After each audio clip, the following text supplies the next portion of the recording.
I'm very excited today to have Kelsey and Gunner with Lazy Bee Equine Rescue and Sanctuary with us. Now, they are the winners of the $15,000 grant that they were part of the Full Circle Life Horse Shelter Network. And we looked at all these different organizations and it kept coming back to Lazy Bee. So how have you all been? It's been a bit. So it's been amazing. Ever since boot camp, we've been super busy, continuing our mission. We picked up even more knowledge at boot camp, as well as a lot of really good contacts between the other rescues in the network. So we've been super busy, mainly with owner surrenders. We've had a lot of owner surrenders, and we have attended a couple of auctions as well. I mean, the auction scene here isn't huge. Owner surrenders is kind of more what we see around here, but we have been trying to go at least once a month to kind of still help any horses that are there that we can.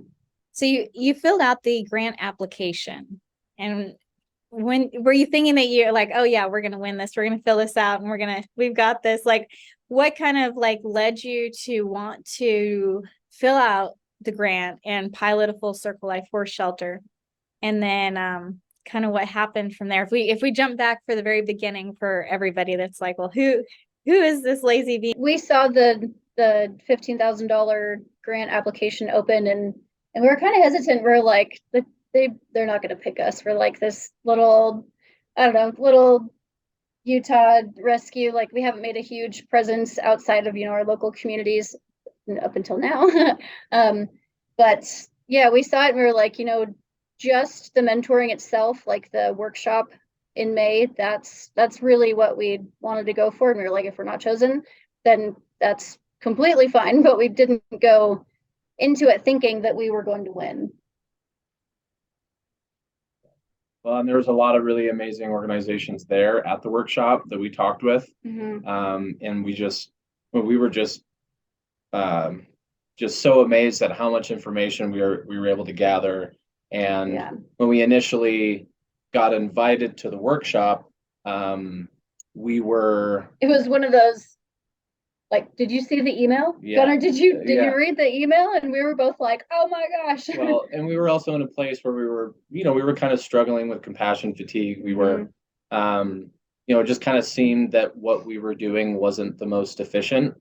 And after attending the workshop and learning all of these things, we were able to go implement them afterwards and really just saw so much improvement between, all the horses we could help, as well as just improving our internal process. Yeah. So, and I mean, ever since it's been fantastic, all the things we've learned. So you thoroughly enjoyed the whole workshop process and learning. Like we tried to get a lot of interesting topics and stuff. One thing that we really did like, though, was the nutritional part of it.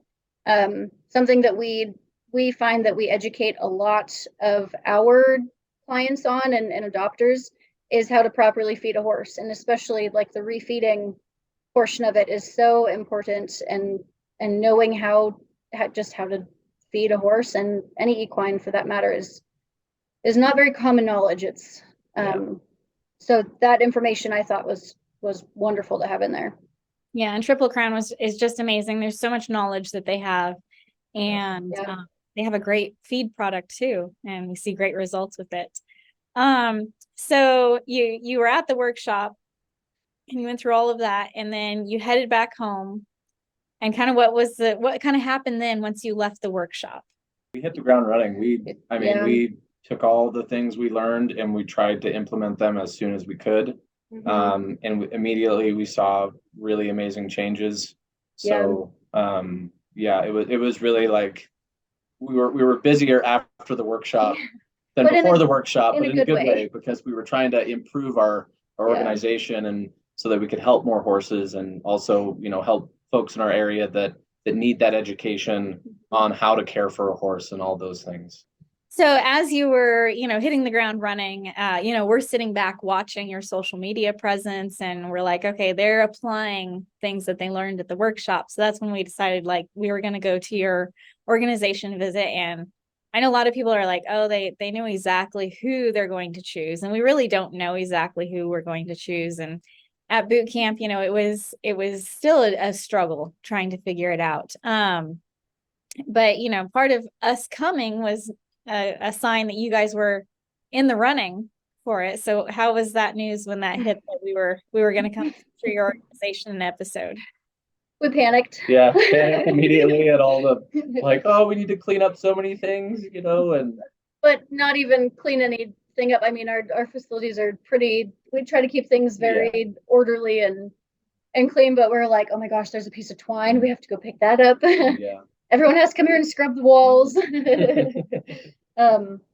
Yeah, we were really excited about it. About you guys, just coming out to visit and seeing what we do, just our little piece of heaven in our daily lives. It was really exciting. Yeah, we were very excited.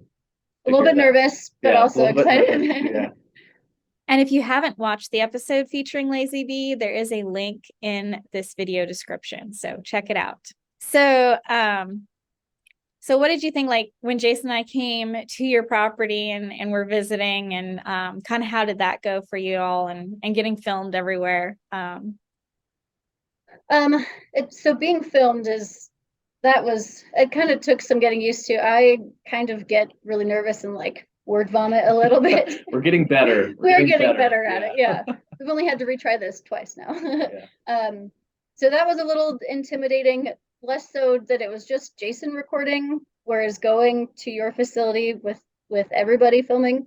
But I mean, you guys showcased our organization beautifully, so we're really happy about it. But as far as being able to get that one-on-one time with both you and Jason kind of all to ourselves, we're very grateful and very appreciative of that. And just you guys took the time out of your busy lives to, come all the way out here and come visit. We love that. Yeah, and getting that feedback with you guys actually being there, because you see so many organizations on social media and videos and you're like, wow, they look really amazing.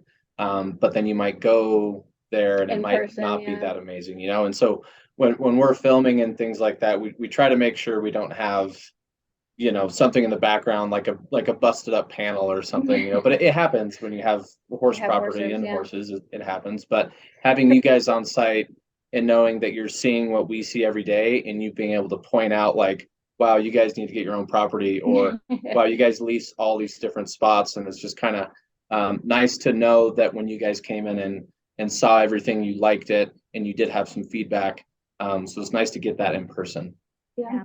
And bent up panels is something that just happens. Like we had here last night, and one of our panels just got demolished, and there's things that just happen, and we totally get that. And I think that's something, as Horse Plus coming in, with 20 years of experience, of actually boots on the ground, it puts us in a different perspective than a lot of other people who, maybe have been hired to do a job at another large organization. They have these ideas, but they've never actually been there and done it. Right. And that's where I feel like with Horse Plus, a lot of these trials and errors or successes, like they're proven. We know either that didn't work at all, or hey, this worked for us, to give it a try. At any point did you feel like we were trying to take over your organization or control it in a way of like, these are our ideas and this is exactly what you need to do? Kind of how did you feel through all of that? Because I know that's been some concerns with people, is like, well, I don't want to join the network because they're just going to control our organization and tell us how to do our adoptions and all of this. And we have had a similar experience where we were trying to be part of something, and it was just like this isn't working because we can't be ourselves. Yeah, no, we've never once felt like you're trying to control our organization or take it over. That's one thing that we've actually had a couple of conversations about, is that you allow us to have our individuality and our own special way of running things, but you've given us tools that we can implement and just into making things better. So I've never felt that way. Yeah, and really, just overall feeling that Horse Plus is doing everything they can to help us improve so we can help more horses, right? We all have the same mission. We all have the same goal in mind. It's how do we get every rescue in the network to reach that next step. And that's really what it felt like when you guys were here and we were talking about property, and then you got on your phone and you were looking at properties and you're like, should we go look at this right now? Let's go look at it right now. That's exactly how I am. And I was like, oh yeah, let's go look at it right now. And you got to kind of be a go-getter to be in this industry. Absolutely. Like, if you're not going to be like, hey, well, let's explore this, your organization, like you've got to be an outside of the box thinker, and sky's the limit. So at some point during our visit there, we did give you an invitation that you guys got pretty excited about. So kind of what was your emotions surrounding that? Yeah, when I I had a little bit of a suspicion when Jason said something like, okay, well, Tawnee, you're going to sit down with Kelsey when we're all done here. And I was kind of in the back of my mind, trying not to like get really excited about it. Whispering. But I thought maybe, yeah. But that was really cool. I think I cried. Yeah. Well, I did cry, but just sheer joy knowing that we have a chance at the grant, and knowing that, you guys basically like approved of us, or, you guys liked us so much that you wanted to invite us. So it felt really good. It felt like what we're doing is good work, and that you guys support that and want to continue supporting and to be recognized too is really big. Like, we don't do this, any of the rescue, anything to be recognized, but it feels good to be told, hey, you guys are doing really well. We want to see more of you. And so I think for us, kind of in that kind of rut that we were feeling like we were in, it helped us kind of dig our way out, which all you did is provide us the tools and believed in us. So that went a long ways. Yeah. And I think too, like, coming to your organization, we filmed what we saw. And then when you get to watch what somebody sees, it kind of puts your organization like, wow. Because we can get in a rut and we just don't, we don't see what it's like from somebody just coming in and being like capturing what they're seeing like we did. So what was it like watching the episode, and how did your kids respond to watching you all? Well, our kids' first reaction was, oh my gosh, we're famous. Yeah, pretty sure they still think we're famous. Yeah, TikTok famous is what they say. It highlighted all the things that we do, and we don't get to see it from an outsider's perspective because, we're here, we get up before the sun's out, we go and we feed, we blanket, we unblanket, we fill the waters, and, we just go through the daily routine and the daily tasks of everything. So it's really hard to step back and not like appreciate it, because of course we do, but to be able to look at it from a different perspective, and kind of makes me feel like, okay, all right, it doesn't look so bad over in that corner. Yeah, well, in the way you guys make the video, it looks really good. Yeah. Like we look at that video and we're like, wow, we're doing really good. Yeah. Like, it looks like a good property right there. We do go back and watch it every now and then. Yeah. Yeah. And I think one thing too is it was just Jason and I. And, we didn't have the whole film crew that traveled with us, this last season that you were all in. So that too, from this perspective of like, wow, two people can film this and make it look like this, obviously you take it back and edit it all yourself. But, we do have a team that helps edit, but like the content, two people can get the content. So. Yeah. Well, and we took that as an inspiration and started our YouTube channel that Gunnar has, well, I shouldn't say I didn't do much, but Gunnar started it. And I think they look pretty good for amateurs that don't really have much recording or editing. Yeah, well, it's amazing how much time it takes. Like if you're like, I want to get a video of my day to day, and then you're halfway through the day and you're like, I haven't gotten anything done that I wanted to do today. I've just been like moving the tripod around and recording. And so, but we have a lot of really good video, just a lot of really good content that we have that we're just kind of filtering through it to edit it and put it in different videos. So just sharing your story. And I think that's one thing that, like we work really hard to get our content out really fast. And some people are like, well, you just did this rescue. Why isn't the episode out? We want to see what happened. Yeah, it takes time. We're trying our best. Yeah, I was thrilled to see your all's little episode come out, and it reminded me very much of Horse Plus's first little episode that came out, and it was super great to see that. So I'm really excited. How can people find your YouTube channel? Well, there'll be a link in this video down there. Yeah, there's a link on our website that has all of our social media pages in it, or you can go to YouTube and just type in Lazy Bee Equine Rescue. We're also working to start a YouTube channel for kids. That's just a kid specific, and we have 3 little girls, so they're pretty shy at first, but not the whole time. Yeah, just something that can relate to the youth, and show them how fun horses can be, but also how to be responsible, and how to take care of horses the proper way. Yeah, and a little bit of we're going to poke in some education in there as well, that like big words that our girls don't use in everyday language, and then we're going to put little blurbs in there that kind of explains what they're talking about. But that's our next adventure. That'll be fun. Yeah, no, I think that's a great idea. And educating kids are so important. Across the United States, there's like a deficit of equine veterinarians. Yep. That young people aren't growing up being like, I want to be a large animal vet, and they're going to small animal vet, and that's very concerning for any horse owner to be thinking about, is like the veterinarian deficit. And so the more we can do to inspire young people to get into horses, it's extremely important. So that's really awesome. You guys are working on that channel. So on this journey last summer, you had we went out there, we said you're coming to boot camp, and then you actually came to boot camp. Going to boot camp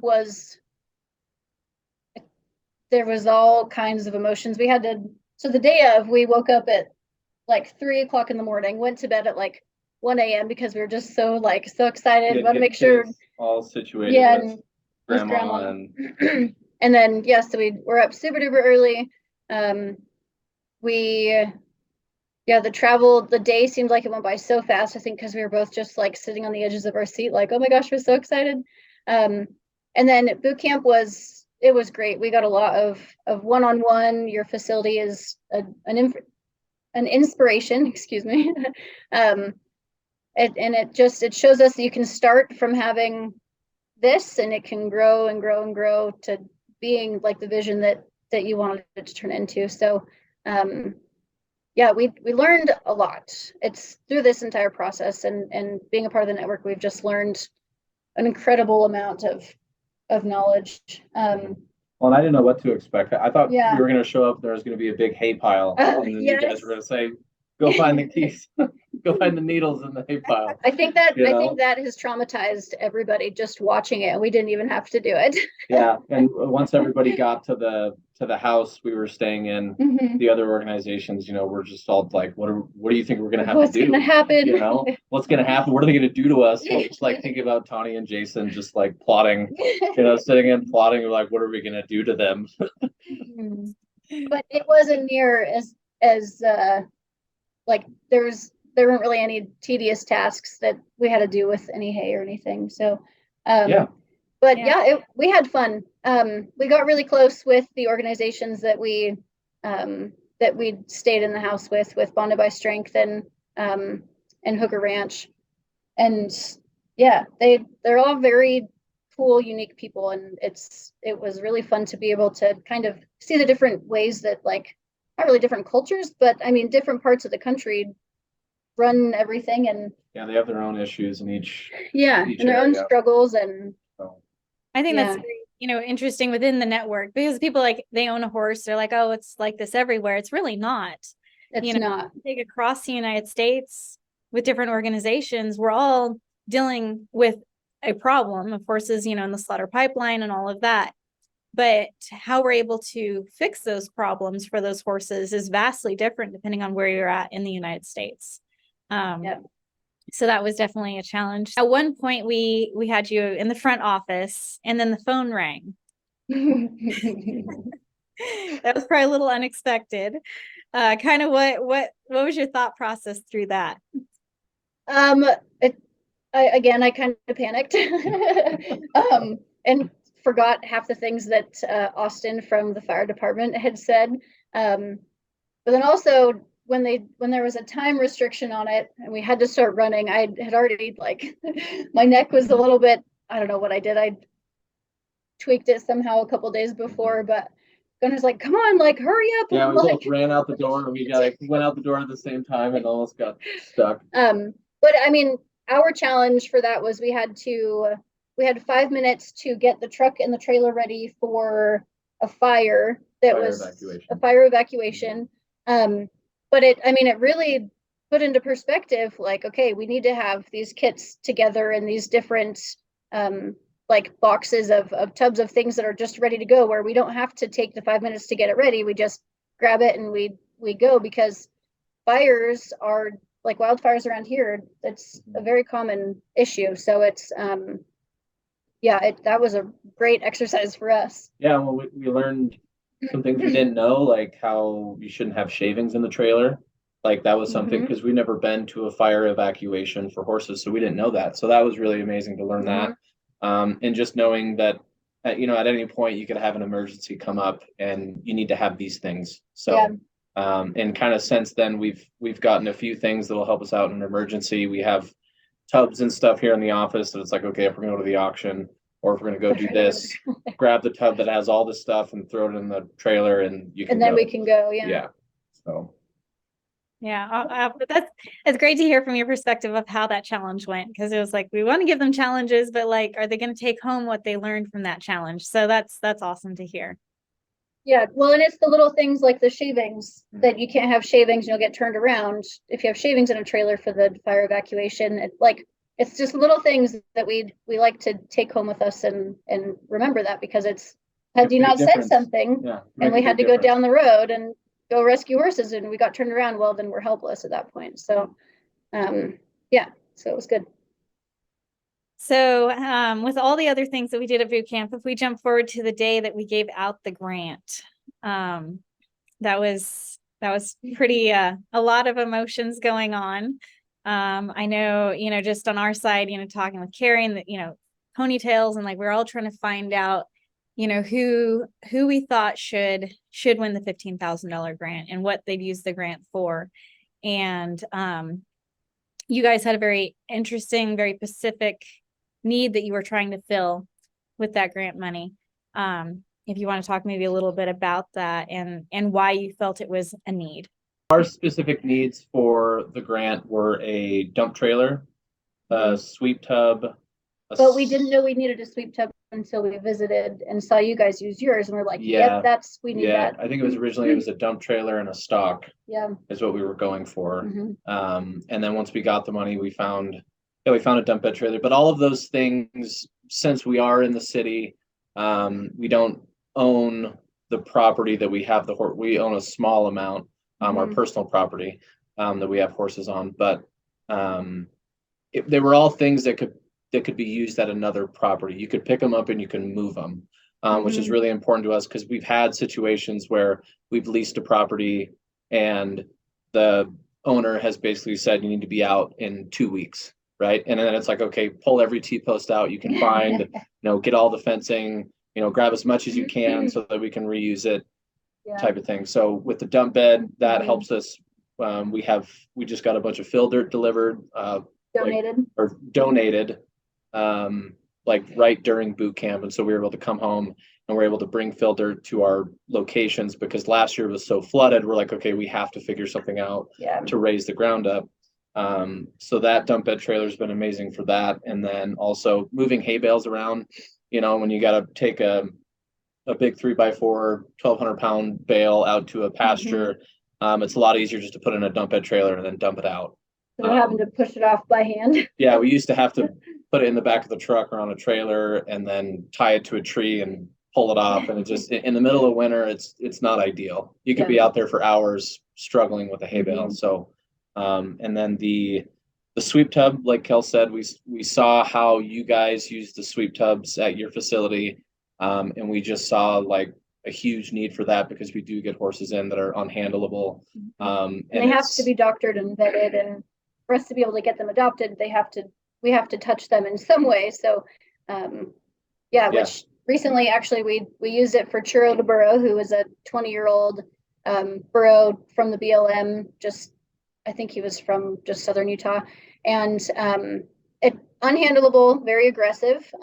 He's clearly been handled very poorly, but it worked perfectly. We were able to get him into the sweep tub. The vet came out and they sedated him, and then our farrier and gunner were able to calmly and not traumatically trim his feet and get him ready to go to his sanctuary down in Arizona. So it's already proven to be very useful. It keeps us safe. It keeps our veterinarians safe, our farriers safe, and the animal safe. Yeah. So that was kind of a no-brainer. And then the stock, that was another thing that we wanted, because kind of same thing. It's just when you have a facility that has 15, 20 horses in it at any time, and your veterinarian comes out, like, you want them to be able to do their work efficiently and do it safely, and not have to do 2 appointments. Not do 2 appointments. So that was another big thing that we wanted. So we were able to get all 3.